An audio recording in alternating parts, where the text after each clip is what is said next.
Okay, so in the last video we talked about why we would balance. Alright, so once again, in the last video we talked about why we would balance. Let's go to our homework and work through some of these problems. Remember, the goal is to make sure that we have equal amounts of all of our atoms on each side. So if I look at number one, first off, don't worry about the type of reaction yet, but let's just try to balance it. Number one has aluminum oxide, that's Al2O3. It's going to decompose or break into aluminum plus oxygen. You can tell right off the bat that it's not balanced. Most people would think, okay, well I need 2 aluminums, let's put it 2. But that wouldn't be the best plan of attack. I have some rules that I've developed that's helped students throughout the time, and that's right here. Let's kind of make these a little bit bigger. Alright. These aren't necessarily rules that have to be followed, but they are rules that will save you time. We don't need to worry about number one on this problem, but look at number two. It says start with the highest subscript that is not part of a polyatomic ion. Alright, so we're going to go back to this. Alright, the subscripts are the numbers that are below. So we have a 2, a 3, and a 2. Obviously, the highest subscript in this is a 3. Alright, so if I have 3 oxygens on the left, I need at least 3 oxygens on the right. But this is a 2. A 2 can never equal 3 unless they both equal 6. Alright, now, if that didn't make sense, review the rules for finding a common denominator. All I did was multiply the 2 and the 3 together. Now, we don't even need to think. We need to just have, when we see a 3 and a 2, hopefully that'll fire a trigger.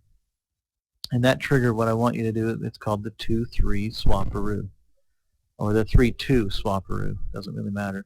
But if you see a 3 and a 2 for the same element, then do the 2-3 swaparoo. What that means is the 3 here goes over in front of the one that has the 2, and the 2 here goes in front of the one with the 3.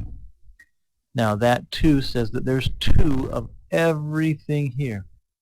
So I need to take 2 and multiply it by the 2 aluminums that are there, so that makes 4. So this problem, correctly balanced, is 2, 4, 3.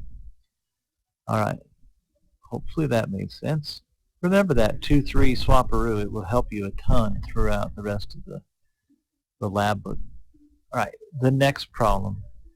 Now, this rule does come into effect. Right here, number one says leave the polyatomic ions together. Turn it down there. It says leave polyatomic ions together if they are on both sides of the arrow. If I go back, in this problem I have the polyatomic ion of NO3 right there and right there. So it's on both sides of the arrow. I'm not going to break it up. I don't need to worry about balancing the oxygens separately because they're part of NO3. So I'm just going to focus on balancing the number of NO3s separately. Okay, then back to rule number one.